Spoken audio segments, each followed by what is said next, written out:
Hello guys, कैसे हैं आप सब। उम्मीद करते हैं कि आप सब स्वस्थ होंगे और अपनी पढ़ाई में व्यस्त होंगे। तो गाइज, एक नया टॉपिक आज हम लेकर के आए हैं। इस टॉपिक की ओर बहुत सारे लोग ध्यान नहीं देते हैं और वो केवल बाहर बाहर ही ऊपर ऊपर ही चलते हैं, जिस कारण से उनका सिलेक्शन रुक जाता है। और ऐसे प्रश्न ही परीक्षा में आपको फंसा देते हैं, क्योंकि कंपटीशन बहुत ज़्यादा है और यहाँ एक एक प्रश्न क्या पॉइंट में भी बहुत फाइटिंग होती है। तो आज हम जो टॉपिक लेकर के आए हैं, देख लीजिए, कुछ ऐसा ही है क्या टॉपिक? पैलिएंटोलॉजी। पैलिएंटोलॉजी आज आपको देखना है। यहाँ से भी एक या दो प्रश्न जरूर आते हैं गाइज, और इसको भी आप देखिए। इस चैप्टर को नहीं पढ़ा तो हो जाएंगे चैन से बाहर। जी हाँ, बिल्कुल एकदम श्योर, ये बिल्कुल राइट एक बात है। इस पर कोई ध्यान नहीं देता, तो जी बिल्कुल कोई ध्यान नहीं देता। ये बहुत सारे लोग, क्योंकि मैं जान रहा हूं कि इसको बहुत ही कम लोग पढ़ेंगे। अभी देखना, इसका जो व्यू है वो 4-5 दिन बाद देखना ना के बराबर होगा। तो जी हाँ, यदि आप तैयारी कर रहे हैं तो एक एक पॉइंट को आपको बिल्कुल क्लियर करके चलना होगा। तो चलिए शुरू करते हैं आज के इस पॉइंट को। देखिए, सबसे पहले बता दें, आपका ये जो सिलेबस है, सिलेबस में कहाँ है मैं आपको दिखा देता हूँ। एक यूनिट बन जाता है, जैसे पूरी लोअर बॉटनी है, ये पूरा सब फिनिश हो चुका है। पूरा आपका ये सिलेबस फिनिश हो चुका है। टैक्सोनॉमी भी हो चुकी है, इकोनॉमिक बॉटनी भी हो चुकी है, और यहीं आपको देखने को मिल रहा है ये टॉपिक आपको पैलिएंटोलॉजी। ये टॉपिक है पैलिएंटोलॉजी, इसी को आज हम शुरू करने वाले हैं। इसमें पढ़ना क्या है? Geological time scale, types of fossil and fossilization, importance of paleontology. इतने पॉइंट्स आपको पढ़ना है। यहाँ जियोलॉजिकल टाइम स्केल से तो एक क्वेश्चन श्योर है, पैलिएंटोलॉजी से भी एक क्वेश्चन श्योर है। तो कभी कभी एक ही क्वेश्चन आता है, कभी कभी दो क्वेश्चन आते हैं। तो इन दोनों प्रश्नों को आप विधिवत पढ़ने के लिए, अच्छे से पढ़ने के लिए, चलिए हमारे इस लेक्चर को आप देखिएगा। तो चलिए बात करते हैं आगे, अपने इस टॉपिक में बढ़ते हैं और तुरंत देखते हैं। देखिए, यहां पर तो मैं बता दिया, ये सब हो चुका है। तो अब यहां पर देख लीजिए, अभी अगला नेक्स्ट जो हमारा होने वाला है टॉपिक, यहां तक पहुंचा है कि इकोनॉमिक बॉटनी तक, प्लांट एनाटॉमी चलेगा फिर कल। अभी देखिए, पैलिएंटोलॉजी की अगर हम बात करें, एक लेक्चर मैं इस पर डाल चुका हूं यहां पर। वो क्या? बिल्कुल जियोलॉजिकल टाइम स्केल का, उसका लिंक मैं डिस्क्रिप्शन में दे दूंगा, वहां से आप देख सकते हैं उस पूरे लेक्चर को। तो चलिए देखते हैं पैलिएंटोलॉजी को। सबसे पहले थोड़ा सा बड़ा कर लेते हैं गाइस, और थोड़ा सा बड़ा कर लेंगे तो आपको थोड़ा सा और बड़ा बड़ा दिखेगा। तो ये हो गया थोड़ा सा बड़ा। देखिए, ये पैलिएंटोलॉजी की अगर बात करें तो सबसे देखिए, मेन पॉइंट की हम बात करते हैं। हमेशा आप जानते हैं कि हम मेन फैक्ट की बात करते हैं जो एग्जाम में पूछा जाएगा, ठीक है। बाकी देखिए, पैलिएंटोलॉजी की अगर बात करें तो इसमें किसका अध्ययन किया जाता है? The study of fossil is called paleontology. Fossil के, जीवाश्मों के अध्ययन को पैलिएंटोलॉजी कहते हैं। अब फॉसिल किसे कहते हैं, जीवाश्म किसे कहते हैं, अब यहां तक तो हम नहीं चलते हैं। फिलहाल एक बार बता दें कि देखिए, जो हजारों करोड़ों साल पहले जो भी सजीव या पेड़ पौधे या कोई भी जीव दब गए मिट्टी में, चट्टानों के नीचे, और आज उनके अवशेष प्राप्त किए जा रहे हैं, उसे क्या कहते हैं? उसे कहते हैं फॉसिल, जीवाश्म कहते हैं। तो इसी का अध्ययन, study of fossil is called paleontology. इसके पिता किसको कहा जाता है? इसके पिता कहा जाता है जॉर्ज क्यूवियर को। जॉर्ज क्यूवियर को कहा जाता है, कहीं कहीं मॉडर्न फादर के रूप में लिखा जाता है जॉर्ज क्यूवियर को, और कहीं कहीं आपको बता दें डी विंसी, इनको भी देखने को मिल जाता है। लेकिन यहाँ करेक्ट ऑप्शन जो है जॉर्ज क्यूवियर है गाइस, जॉर्ज क्यूवियर। अब आगे अगर बात करें ये पैलिएंटोलॉजी की, तो मैंने बताया कि ये है क्या? Study of fossil. अब ये जो है दो प्रकार की है, ये पैलिएंटोलॉजी दो प्रकार का। एक तो जो है जीवाश्म किसका? पेड़ पौधों का, और एक जीवाश्म जंतुओं का। तो जब जीवाश्म किसका? पेड़ पौधों के जीवाश्म का अध्ययन करते हैं तो उसे पैलियोबॉटनी कहते हैं। उसे क्या कहते हैं गाइस? पैलियोबॉटनी। पैलिएंटोलॉजी है, इसे दो भाग में मैंने बताया, कैटेगरी, दो कैटेगरी इसकी है, दो भाग में इसे डिवाइड किया गया है, ऐसा समझ लीजिए। एक जो है पैलियोजूलॉजी, एक पैलियोबॉटनी। पैलियोबॉटनी में किसका? फॉसिल यानी जीवाश्म पौधों का अध्ययन किया जाता है, स्टडी ऑफ फॉसिल प्लांट। और पैलियोजूलॉजी में किसका अध्ययन किया जाता है? स्टडी ऑफ फॉसिल एनिमल, यानी किसका? जंतुओं का। जीवाश्म जंतुओं का अध्ययन क्या कहलाता है? पैलियोजूलॉजी। अब इनके फादर, पैलियोबॉटनी के फादर किसे कहा जाता है? पैलियोबॉटनी का फादर कहा जाता है स्टेनबरी को। किसको कहा जाता है? स्टेनबरी को कहा जाता है पैलियोबॉटनी का फादर। लेकिन आपको बता दें, कहीं कहीं पर, यहां पर भी मैंने नोट रखा है फादर ऑफ पैलियोबॉटनी किससे? स्टेनबरी। लेकिन कहीं कहीं क्या है देखने को मिलते हैं? A T Brongniart, A T Brongniart, A T Brongniart. इन्हें आप सर्च करेंगे गूगल बाबा पे तो यही आ जाएंगे, ठीक है। तो स्टेनबरी, और कहीं मैंने बताया कि एटी ब्रोंगनियार्ट है। ये बायोलॉजी कहीं कहीं एक्सेप्शन का सब्जेक्ट भी बन जाता है। इन दोनों लोगों को आप ध्यान रखिएगा, ऑप्शन क्या आता है उसके हिसाब से आप सही करिएगा। चलिए आगे देखते हैं कि अगली खास बात क्या है कि फॉसिल। देखिए फॉसिल क्या है, जीवाश्म। Fossil is a Latin word, ये कैसा शब्द है, ये लैटिन वर्ड है गाइज। फॉसिल जो है लैटिन वर्ड है। इसका मतलब देखिए, इसका लैटिन वर्ड क्या, ये फूडर से बना है, फूडियर, FODERE, इससे यह बना है। इसका मतलब क्या होता है, मीन्स डिगअप। डिगअप मतलब खुदाई करना गाइज, खुदाई करना। इसका मतलब क्या होता है फूडियर का, डिगअप अर्थात खुदाई करना। खुदाई करेंगे तो क्या प्राप्त होंगे, अवशेष प्राप्त होंगे गाइज। तो ये हो गए फादर ऑफ पैलियो। अब फादर ऑफ इंडियन पैलियोबॉटनी कह लीजिए या कह दीजिए father of palaeobotany in India. Bharat में पैलियोबॉटनी का पिता किसे कहा जाता है, यह कई बार क्वेश्चन बन चुका है। तो हैं कौन, बीरबल साहनी। बीरबल साहनी को भारत में पैलियोंटोलॉजी का पिता कहा जाता है। भारतीय पैलियोंटोलॉजी के जनक हैं कौन, बीरबल साहनी। तो इन्हें आप ध्यान रखिएगा, ये क्वेश्चन में पूछा जा चुका है। अच्छा, इन्होंने किस फॉसिल की खोज की थी, हो सकता है कि ऐसा प्रश्न आ जाए, किस जीवाश्म की खोज की थी। तो इन्होंने discovered fossil of William Sonia Sivardi. William Sonia Sivardi fossil की खोज किया था। किसने खोज किया था, यह किया था बीरबल साहनी ने, विलियम सोनिया सिवार्डी की। विलियम सोनिया सिवार्डी फॉसिल की खोज किया था बीरबल साहनी ने। आगे चलते हैं, बिल्कुल पॉइंट दो पॉइंट है ये देख लीजिए। अब आगे अगर बात करें तो अबाउट, यहां देख लीजिए कितना है, 2,50,000 फॉसिल डिस्कवर्ड की गई है। लगभग 2,50,000 जीवाश्मों की खोज अभी तक हो चुकी है।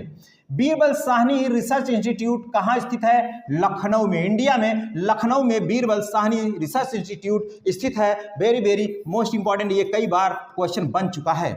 मैक्सिमम फॉसिल इन टेडोफाइट, मैक्सिमम जो फॉसिल है किसमें पाए जाते हैं, तो टेडोफाइटा में अधिकतम जो है फॉसिल देखने को मिलते हैं। टेडोफाइटा में अधिकतम फॉसिल देखने को मिलते हैं। ये सब बहुत ही मोस्ट इंपॉर्टेंट पॉइंट्स हैं।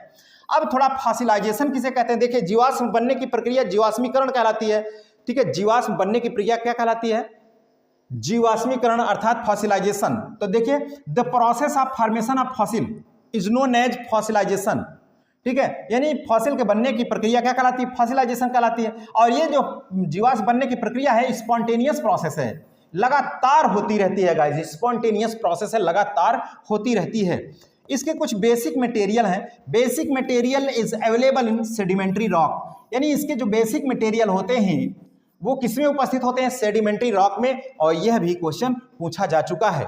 और इससे संबंधित जो थ्योरी है गाइस, थ्योरी वह भी पूछी जाती है। तो थ्योरी को चलिए देख लेते हैं हम लोग। इनमें जो थ्योरी है मुख्य रूप से ये 2 थ्योरी दी गई है, इससे संबंधित नाम देख लीजिए, बाकी बहुत ज्यादा एक्सप्लेनेशन नहीं है। Replacement theory, infiltration theory. Guys यहाँ पर 2 है थ्योरी इसकी, रिप्लेसमेंट थ्योरी और इनफिल्ट्रेशन थ्योरी, 2 थ्योरी हैं। अब यहाँ अगली जो हेडिंग है, some useful technique for fossil study, यानी फॉसिल स्टडी की, फॉसिल जीवाश्मों के अध्ययन की कुछ महत्वपूर्ण जो है तकनीक के बारे में हम बात करने चल रहे हैं। यानी फॉसिल के अध्ययन के कुछ महत्वपूर्ण टेक्निक हैं, वो कौन कौन सी टेक्निक हैं उनको भी हम लोग देख लेते हैं। तो देखिए इन टेक्निक में कौन कौन सी हैं, यहां पर ध्यान दीजिए। ये इनमें कौन कौन सी टेक्निक हैं उनकी हम बात करते हैं। Some useful technique for fossil study, जैसे पहला 1 2 3 4 5 यहां मुख्य रूप से आप देखिए, जैसे ग्राउंड थिन सेक्शन, पहला है ग्राउंड थिन सेक्शन, दूसरा है फिल्म अथवा पील टेक्निक। फिल्म अथवा पील टेक्निक, यही नाम पूछा जाता है गाइस, ये नाम पूछा जाएगा और किससे रिलेटेड है यह पूछा जाता है। अगला जैसे माइक्रोटोमी है, अगला है एक्सरे रेडियोग्राफी है, एक्सरे रेडियोग्राफी है, अगला क्या है मेसरेशन है। तो अब इनके बारे में थोड़ा एक पॉइंट दे। ग्राउंड थिन सेक्शन क्या है, यूजफुल फॉर स्टडी ऑफ पेट्रीफैक्शन। ये पेट्रीफैक्शन के लिए, अध्ययन के लिए सबसे ज्यादा महत्वपूर्ण है। कौन सी, ग्राउंड थिन सेक्शन। यही पूछा जाता है कि किसके लिए महत्वपूर्ण है, किसकी स्टडी के लिए, तो पेट्रीफैक्शन के स्टडी के लिए सबसे महत्वपूर्ण है ग्राउंड थिन सेक्शन। दूसरा जो फिल्म अथवा पील टेक्निक है, यह भी क्वेश्चन पूछा गया है। तो useful for study of preserve petrifaction, ये प्रिजर्व पेट्रीफैक्शन के अध्ययन में यह महत्वपूर्ण है। कौन, फिल्म अथवा पील टेक्निक, यह महत्वपूर्ण है। तो इन पॉइंट को आप लोग गाइज यहां ध्यान दीजिएगा। अगला जो माइक्रोटोमी है, जनरली है। एक्सरे रेडियोग्राफी किसमें यूज होता है, कोल बाल से प्राप्त कैल्सीफाइड बीजों के अध्ययन में उपयोगी है। कैल्सीफाइड बीजों के अध्ययन में उपयोगी होती हैं। कोल बाल से प्राप्त कैल्सीफाइड बीजों के अध्ययन में उपयोगी है एक्सरे रेडियोग्राफी। और maceration useful for study of spores and pollen grain. Guys बहुत ही इंपॉर्टेंट है, बहुत ही इंपॉर्टेंट है। देखिए स्पोर और पोलन ग्रेन, क्योंकि पोलन ग्रेन बहुत दिनों तक यह प्रिजर्व रहने वाला है, बहुत दिनों तक, लंबे समय तक गाइस। तो पोलन ग्रेन और स्पोर के अध्ययन में महत्वपूर्ण कौन है? मेसेरसन, ये सबसे ज्यादा यूजफुल है। अब अगला इंपॉर्टेंस ऑफ फॉसिल यानी जीवाश्मों का महत्व क्या है, यह भी तो हेडिंग में थी, तो इसको भी देख लेते हैं। इनका महत्व, इंपॉर्टेंस ऑफ फॉसिल, तो क्या क्या महत्व है देख लीजिए। जैसे determine the age of rock, यानी एज ऑफ रॉक, रॉक के आयु का निर्धारण करने में, रॉक के आयु का निर्धारण करने में। और आप जानते हैं रॉक के आयु का निर्धारण करते हैं चूंकि उसी में बहुत सारे दबे रहते हैं। विद द हेल्प ऑफ रेडियोमेट्रियोडेटिंग की सहायता से ही यानी पत्थर की आयु का पता किया जाता है, रॉक के, चट्टानों के आयु का निर्धारण किया जाता है। अगला क्या है? Theory of evolution. Theory of evolution is based on paleobotanical evidence, can determine the ancestor of existing plant। इसका मतलब क्या हुआ गाइस कि जैसे जैसे पौधों का जो विकास हुआ है उन्हीं से जो प्राप्त जीवाश्म है उनसे पता चलता है कि कैसे धीरे धीरे इनका इवोल्यूशन हुआ है। यह कौन बताता है? यही जीवाश्म ही बताते हैं। अगला देखिए तीसरा कि coal, diesel and petrol are liquid fossil, ये एक प्रकार के लिक्विड फॉसिल ही हैं। कौन? जैसे कोल हो गया, डीजल हो गया और पेट्रोल, एक प्रकार के क्या हैं? ये लिक्विड फॉसिल ही हैं गाइस, लिक्विड फॉसिल ही हैं। बहुत ही महत्वपूर्ण ये टॉपिक है। अब अगला देख लीजिए टाइप्स ऑफ फॉसिल। फॉसिल कितने प्रकार के होते हैं? अब यहाँ आप फॉसिल के प्रकार को ही आप ध्यान में रखिएगा। हालांकि जितना निचोड़ था, जितना महत्वपूर्ण पॉइंट था वो तो मैंने पहले ही निचोड़ दिया। अब थोड़े से इनके प्रकार को आप देख लीजिएगा। ये है चैप्टर छोटा सा, लेकिन जो सिलेबस है आपका, हर चैप्टर से आपके प्रश्न को परीक्षा में शामिल किया जाता है। और यह सभी लोग जानते हुए भी करते क्या हैं? जैसे जो हाईलाइटेड, जो बार बार हाई स्कूल इंटर में पढ़ते आ रहे हैं, उसी को ढिढोरा बना के उसी के भौकाल बनाते हैं। जैसे आप जानते हैं कि एनिमल फिजियोलॉजी, वही पाचन, श्वसन, जनन, उत्सर्जन, यही पौधों में चलेगा, और वही फोटोसिंथेसिस चलेगा, वही रिस्पायरेशन चलेगा, वही मानव में देखेंगे, इसी पर वो लगे ही रह जाते हैं। बाकी आपको सिलेबस तो पूरा कवर करना है। जब तक आप पूरा सिलेबस कवर नहीं करेंगे तब तक एग्जाम में आप पूरी तरीके से आप सेटिस्फाई अपने को मत होइएगा। ठीक है, तो चलिए देखिए अब यहां पर टाइप्स ऑफ फॉसिल की बात करें तो कंप्रेशन फॉसिल पहला, जैसे पेट्रीफैक्शन फॉसिल हो गया, पेट्रीफैक्शन, और क्या इंक्रस्टेशन फॉसिल हो गया। उसी तरीके से 8-9 फॉसिल हैं, तो देख लीजिए एक एक को हम बताते चलते हैं। कंप्रेशन, दबने के कारण, कंप्रेस होने के कारण, ये कॉमन प्रकार का ये फॉसिल है। कंप्रेशन फॉसिल कॉमन प्रकार का है। Do not show structural detail of the cell preserve, यानी कोशिका जो संरक्षित रहती है उसके जो है संरचना का विस्तार से यह डिटेल नहीं कराता है। कौन? ये कॉमन प्रकार का है compression fossil. Do not show structural detail of the cell preserve. इसका यूज कहाँ होता है? देख लीजिए use, study of external morphology of plant, यही सबसे ज्यादा इंपॉर्टेंट है कि इसका जो इस प्रकार का फॉसिल है कंप्रेशन फॉसिल, इसका यूज कहाँ होता है? तो किसके अध्ययन में होता है इसका यूज? पौधों के बाहरी संरचना के अध्ययन में होता है, उसके प्लांट की मॉर्फोलॉजी के अध्ययन में, स्टडी में इसका यूज होता है कंप्रेशन फॉसिल का। अब अगला देख लीजिए दूसरा जो है पेट्रीफैक्शन फॉसिल, यह किस प्रकार का है? Best study fossil of plant, यानी पौधों के जीवाश्मों के अध्ययन के लिए सबसे बेस्ट है। पौधों के जीवाश्मों के अध्ययन के लिए सबसे बेस्ट फॉसिल क्या है? पेट्रीफैक्शन। इसमें होता क्या है? क्योंकि इसके अंतर्गत preserve both external form and internal structure, यानी इसके द्वारा पौधे के आंतरिक संरचना का भी अध्ययन कर लिया जाता है और उसके बाहरी संरचना का भी अध्ययन कर लिया जाता है। इसलिए इसे सबसे बेस्ट माना जाता है फॉसिल, यानी प्लांट के अध्ययन के लिए सबसे बेस्ट फॉसिल कौन सा है? तो petrifaction fossil is the best study fossil of the plant, ये ध्यान रखिएगा। अब चलते हैं अगला जो तीसरा प्रकार का है उसको भी देख लेते हैं गाइज। तीसरा जो प्रकार है इसकी अगर हम बात करें तो incrustation fossil, suitable for the study of morphology of fossil plant. ये देख लीजिए मॉर्फोलॉजी ऑफ फॉसिल प्लांट, इसके लिए, इसके अध्ययन के लिए सुटेबल है। दूसरा पॉइंट क्या है? Internal structure details is destroy, इसमें इंटरनल स्ट्रक्चर जो डिटेल्स होती है वो नष्ट हो जाती है। Destroy means do not show cellular detail of the plant, इसमें भी वही पहले वाली की तरह लगभग सेम है, क्योंकि इसमें जो सेलुलर स्ट्रक्चर का जो डिटेल है वो लगभग डिस्ट्रॉय हो चुका रहता है। ठीक है, इंक्रस्टेशन में इसका मतलब केवल मार्फोलॉजी ऑफ फॉसिल प्लांट का ही इसमें अध्ययन करने के लिए सुटेबल है ये। अगला इंप्रेशन फॉसिल, चौथा क्या है? Impression fossil. ये क्या है? Impression fossil. These are just impression, these are just क्या है? इंप्रेशन है, केवल इंप्रेशन ऑफ प्लांट और प्लांट पार्ट, पौधा अथवा पौधे के किसी भाग का ये जस्ट क्या है? इंप्रेशन है। ऑन सेडिमेंट्स, किस पर? सेडिमेंट्स पर, यानी उन्हीं सेडिमेंट्री रॉक चट्टानों पर केवल एक इंप्रेशन है। एग्जाम्पल जैसे फॉसिल ऑफ आर्कियोप्टेरिक्स, यानी फॉसिल ऑफ आर्कियोप्टेरिक्स, आर्कियोप्टेरिक्स का जो जीवाश्म है वो इसी श्रेणी में आता है, इंप्रेशन फॉसिल में आता है। Useful in study of external feature, ये किसमें? एक्सटर्नल फीचर के स्टडी में महत्वपूर्ण है। ऑफ वेरियस प्लांट पार्ट, यानी पौधे के विभिन्न भागों के बाहरी संरचना के अध्ययन में यह यूजफुल है। Like the stem, leaf and flower, यानी पौधे के विभिन्न भाग जैसे पुष्प, पत्ती और तना, इनके बाहरी जो फीचर है, बाहरी जो कैरेक्टर है, उसके अध्ययन में यह यूजफुल होता है इंप्रेशन फॉसिल। तो ये आपने देख लिया 4 प्रकार का फॉसिल। अब आगे चलते हैं हम कंपैक्टेशन पर। किस पर चलते हैं गाइज?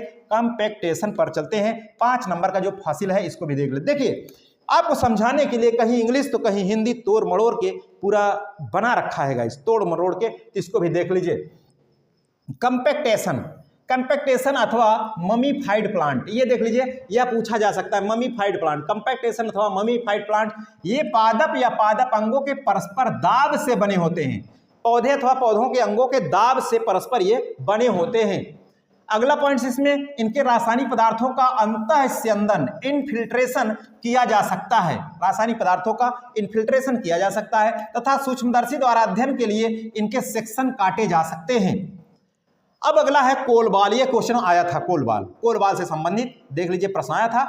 ये क्या है कोलबाल? पेट्रीफाइड प्लांट ऑर्गन्स ऑफ रफली स्फेरिकल शेप कॉल्ड कोलबाल। कोलबाल किसे कहते हैं? Petrified plant.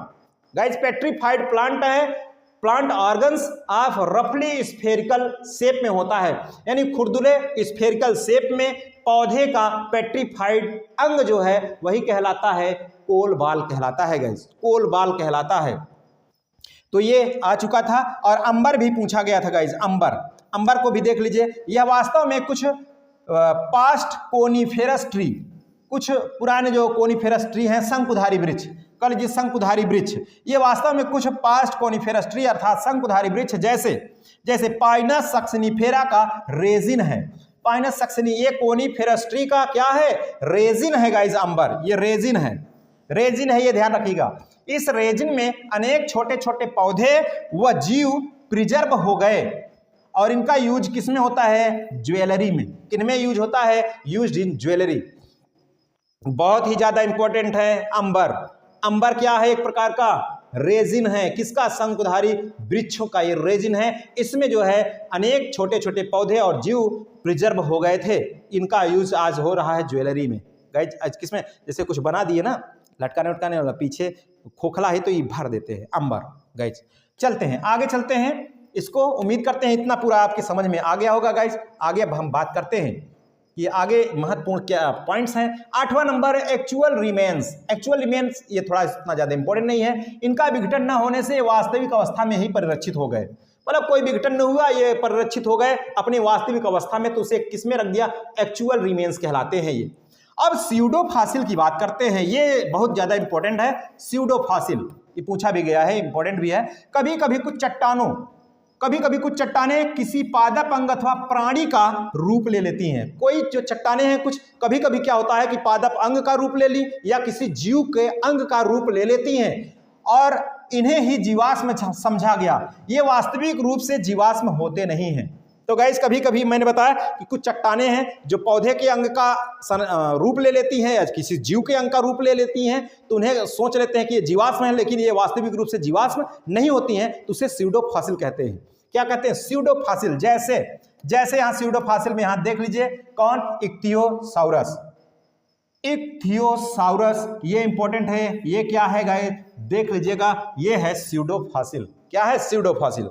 और moulds and cast, moulds and cast और कौन? Trace fossil. Mould and cast और ट्रेस फॉसिल, इसमें जो है कुछ मेगा फॉसिल और कुछ माइक्रो फॉसिल की श्रेणी में आते हैं। मेगा फॉसिल जैसे leaf, branch, fruit and seed, ये मेगा फॉसिल हैं। और जो माइक्रो फॉसिल कुछ छोटे छोटे से फॉसिल हैं, यानी कुछ बड़े जीवाश्म कुछ छोटे जीवाश्म। तो बड़े जीवाश्म में कौन कौन से शामिल हैं? यही leaves, branch, fruit and seed.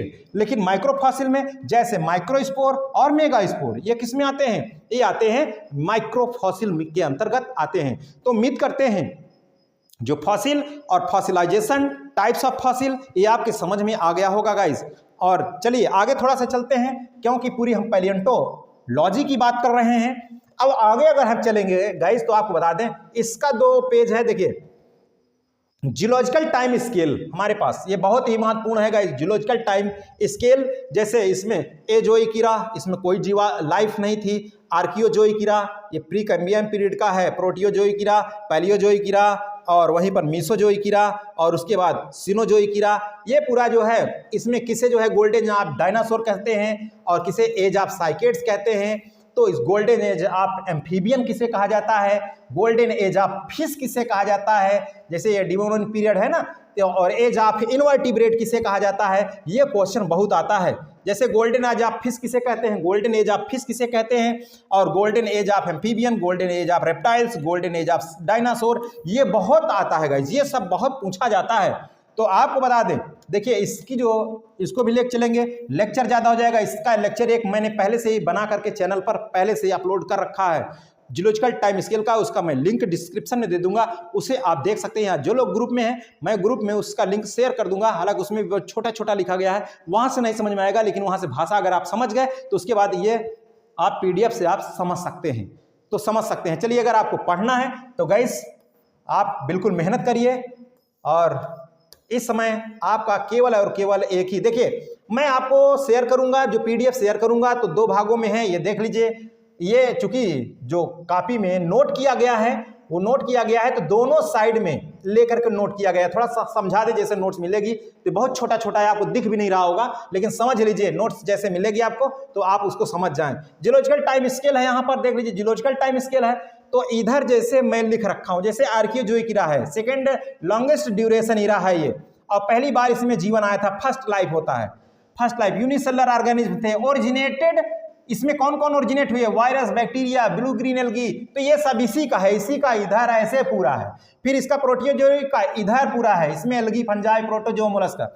Palaeozoic का है, ये है पूरा इसका ये सिस्टम। तो ऐसे ये पूरा चल रहा है, पूरा पूरा ऐसे है, 2 पेज का 1 पेज में है, तो आप समझ जाइएगा। जैसे इयन, इरा, पीरियड, इपॉक, एज, ये क्रम से कभी कभी लिखने को आ जाता है गाइस, तो ये कभी कभी क्रम से भी लिखने का आ जाता है, तो वहां आपको थोड़ा सा समस्या होने लगती है। ये देख लीजिए, जैसे इयन, ये देख लीजिए इयन, इरा, पीरियड, इपॉक, एज, कभी कभी कह देता है कि ये आप पूरा जो है लिखिए, सही सही लिखिए। तो चलिए गाइस, आज आपको एक मैंने बताया, और जो भी अगर चाहते होंगे मैं लेक्चर आपको दे दूंगा, वहां से आप नोट कर लीजिएगा। फिलहाल इस वीडियो को अगर आप लोग चाहते होंगे, बड़ा बड़ा है थोड़ा सा, इसमें 2 पेज है, इसको जोड़ करके लिख सकते हैं। और जो पैलियो बॉटनी, पैलियोजियोलॉजी, उसको हुआ, फॉसिल हुआ, फॉसिलाइजेशन हुआ, तो उसको भी अगर आप चाहते हैं तो आप प्रोसेस सभी लोग जानते हैं, उसको ले सकते हैं। जो भी लोग हमारे इस चैनल पर नए हैं गाइस, उनको मैं बता दूं थोड़ा सा, एक हेल्पलाइन नंबर जो है 92 19 00 85 22, इस नंबर पर आप संपर्क करके जितना भी अभी तक पूरा टॉपिक हो चुका है, जो फिनिश हो चुका है, पूरी लोअर बॉटनी खत्म हो चुकी है, पूरी लोअर जियोलॉजी खत्म हो चुकी है, और उसके बाद टैक्सोनॉमी खत्म हो गया है, इकोनॉमिक बॉटनी खत्म हो गया है, समझ रहे हैं। ये सभी जो है जितने भी टॉपिक खत्म हो चुके हैं, अगर उसकी PDF चाहिए तो आप जो है, अब इसका भी अगर आपको लेना है तो टोटल जो लोग बिल्कुल नहीं है, एक भी नहीं लिया है PDF, उनके लिए पूरा टोटल अब 200 हो गया है। इस PDF को भी मिला करके आपको दे देंगे, इसका भी वो 200 पेड करके पूरे जो है अभी तक जितने भी हो चुके हैं, जितने टॉपिक खत्म हो चुके हैं, उनकी PDF प्राप्त कर सकते हैं।